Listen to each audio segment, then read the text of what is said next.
Revoltas provinciais. Diante de insatisfações acumuladas, vários setores da população das províncias, desde ricos e pobres, gente do campo e das cidades, brancos, negros, indígenas e mestiços, lutaram para conquistar melhores condições de vida e espaço na cena política.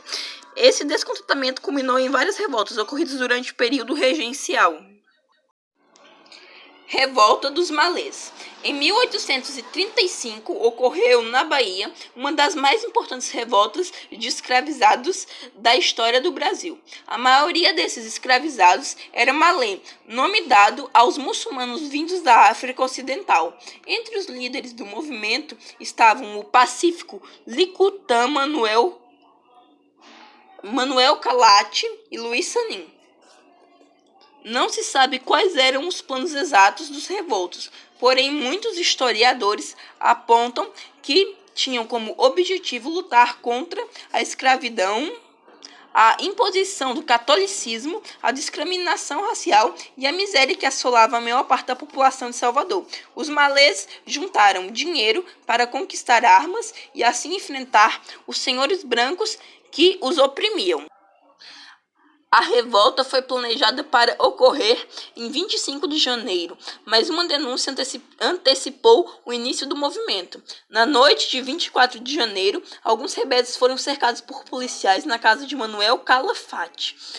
Porém, eles não se entregaram. Os rebeldes saíram às ruas, utilizando basicamente armas cortantes, facas, facões, machados, em luta aberta contra as forças policiais que usavam armas de fogo. A revolta dos malês foi sufocada. Mais de 200 revoltos foram presos, incluindo cerca de 30 mulheres. Ao final, 4 escravizados foram condenados à morte e outros foram açoitados em público. Aproximadamente 500 africanos, entre escravizados e libertos, foram expulsos da Bahia e enviados para a África. Após a revolta dos malês, aumentou o medo dos donos de escravo em relação às rebeliões dos negros. Os senhores temiam que ocorresse no Brasil uma rebelião semelhante à que aconteceu no Haiti. Cabanagem. A cabanagem foi uma revolta popular que aconteceu em 1835, na província do Grão-Pará, que compreendia os atuais estados do Pará, Amazonas, Amapá e Roraima. Os revoltosos eram homens e mulheres pobres, indígenas, negros e mestiços, que extraíam produtos da floresta e viviam em casas simples como cabanas à beira dos rios. Por isso foram chamados de cabanos, e a rebelião ficou conhecida como cabanagem. Muitos líderes populares da revolta eram conhecidos por apelidos como João do Mato, Domingos Onça e Mãe da Chuva. Um dos líderes foi o padre Batista Campos, que costumava benzer as armas dos rebeldes. A princípio, os cabanos foram apoiados por fazendeiros descontentes com a centralização política. Os fazendeiros queriam exportar mais produtos como cacau, madeira, ervas e peles, sem pagar pesados impostos. Porém, não demorou muito para que os fazendeiros se afastassem do movimento. Em 1835, os cabanos conquistaram Belém e mataram várias autoridades, inclusive o presidente da província, Bernardo Lobo de Souza. Os revoltos controlaram a cidade até o ano seguinte. Os cabanos viveram dificuldades para governar. Faltava-lhes organização, havia divergências entre os líderes e a rebelião foi traída várias e várias vezes. Tudo isso facilitou a repressão violenta das tropas enviadas do Rio de Janeiro pelo governo regencial. A derrota final dos cabanos ocorreu em março de 1840, quando os últimos revoltos foram perseguidos em povoações no interior. Milhares de cabanos foram mortos e os sobreviventes foram presos. A Revolução Farroupilha, também chamada de Guerra dos Farrapos, ocorreu no Rio Grande do Sul entre 1835 e 1845. As palavras farroupilhas e farrapos referem-se a pessoas maltrapilhas, vestidas com roupas gastas. No entanto, os líderes desse movimento nada tinham de esfarrapados. Muitos deles eram estancieiros, ou seja, criadores de gado. A economia local baseava-se na criação de gado e na produção do charque, carne bovina salgada e seca ao sol, que era vendido para outras províncias brasileiras. Naquela época, os gaúchos reclamavam da concorrência dos produtores uruguaios e argentinos, que também vendiam carne para o Brasil. Como os impostos de importação eram baixos, o charque importado chegava a custar menos que o produzido no Rio Grande do Sul. Esse descontentamento foi um dos motivos que deflagraram a revolta. Entre os líderes farroupilhas, destacaram-se o estancieiro Bento Gonçalves, que nasceu em 1807 e morreu em 1882, o militar Davi Canabarro, que nasceu em 1788 e morreu em 1847, o revolucionário italiano Giuseppe Garibaldi, que nasceu em 1796 e morreu em 1867. Em 1835, os farroupilhas dominaram Porto Alegre, capital da província. O governo central retomou a cidade em abril de 1836, mas não conseguiu derrotá-los nesse mesmo ano. O movimento expandiu-se e os rebeldes fundaram a República Rio-Grandense, também chamada de República de Piratini, nome de sua capital. Em julho de 1839, os farroupilhas conquistaram Santa Catarina e fundaram a República Juliana, aliada à República Rio-Grandense. A partir de 1842, o movimento farroupilha começou a ser combatido mais duramente, em ações lideradas por Luiz Alves de Lima e Silva, que nasceu em 1803 e morreu em 1880, a quem mais tarde foram concedidos títulos como o de Duque de Caxias pela atuação na repressão da Balaiada, revolta que será estudada adiante, e na Guerra do Paraguai, em 1º de março de 1845.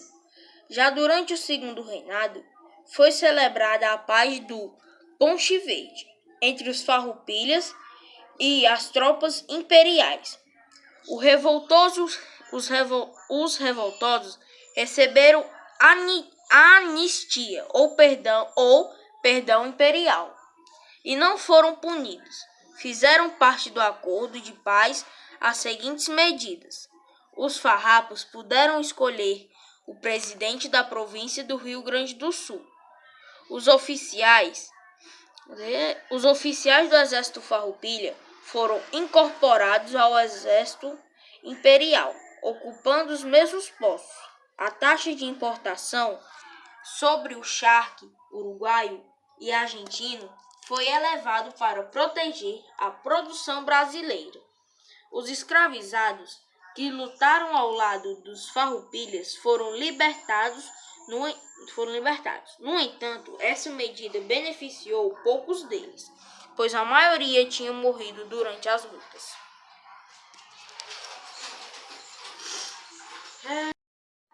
Sabinada. Em 1837, ocorreu na Bahia uma rebelião liderada pelo médico e jornalista Francisco Sabino, que nasceu em 1796 e morreu em 1846.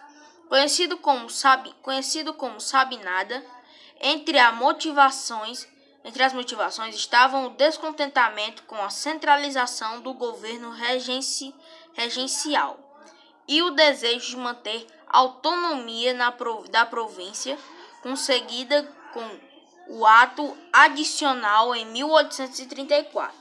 O objetivo era criar uma república na Bahia, enquanto o príncipe herdeiro ainda fosse menor de idade. Os sabinos conseguiriam reunir tropas, conquistar o poder em Salvador e criar o governo provisório. O momento, porém, não empolgou toda a população. Muitos fazendeiros assustaram-se com as ações do governo provisório, que prometia liberdade aos escravizados, que lutassem ao lado dos rebeldes. Temendo uma revolta semelhante ao dos malês, esses fazendeiros mudaram de lado e ajudaram as forças imperiais a combater o movimento. Em Salvador, casas foram incendiadas, mais de 1.000 pessoas morreram e outras tantas foram presas. Em março de 1838, a rebelião foi sufocada pelo governo regencial. Apesar da repressão com centenas de mortes no combate, os principais líderes não foram condenados à morte, mas sim deportados ou aprisionados. O médico Francisco Sabino, por exemplo, foi preso e mais tarde degradado, exilado para a província de Mato Grosso. Balaiada. A Balaiada foi uma revolta ocorrida no Maranhão entre 1838 e 1841. Na época, a economia maranhense estava em crise. Suas principais riquezas, o arroz e o algodão, se desvalorizaram em função da concorrência dos produtos baianos, pernambucanos e principalmente estadunidenses. Além disso, muitos vaqueiros livres e escravizados sofriam com a opressão desses trabalhadores. Uniram-se para lutar contra a miséria, a escravidão e os maus tratos. Havia também a insatisfação dos profissionais liberais, que trabalhavam nas cidades e formavam um grupo Bem-TV, nome do jornal publicado pelos liberais na província. Foi esse grupo que iniciou a revolta contra os fazendeiros do Maranhão, contando com participantes dos sertanejos pobres. Os principais líderes dos populares da Balaiada foram o vaqueiro Raimundo Gomes de Jutaí, Manuel Francisco dos Anjos Ferreira, fabricante de balaios, cestos de folhas de buriti, de onde surgiu o nome do movimento, e Cosme Bento das Chagas, negro livre e líder de um quilombo que reunia cerca de 3.000 escravos fugitivos. Cosme Bento foi um dos responsáveis pela expansão do movimento para o Piauí. Apesar de pouca organização, os balaios conquistaram Caxias, a maior cidade maranhense depois da capital, São Luís. Mas os líderes não se entenderam e o poder foi entregue aos bem-te-vis, que naquele momento estavam preocupados em conter a rebelião sertaneja e popular. Para combater a revolta, o governo central enviou cerca de 8.000 soldados, comandados por Luiz Alves de Lima e Silva. Nessa altura, os bem-te-vis já haviam abandonado os sertanejos e apoiavam as tropas governamentais. Os combates contra a Balaiada só terminaram em 1841, quando haviam morrido cerca de 12.000 sertanejos e escravos. Cosme Bento foi preso e enforcado.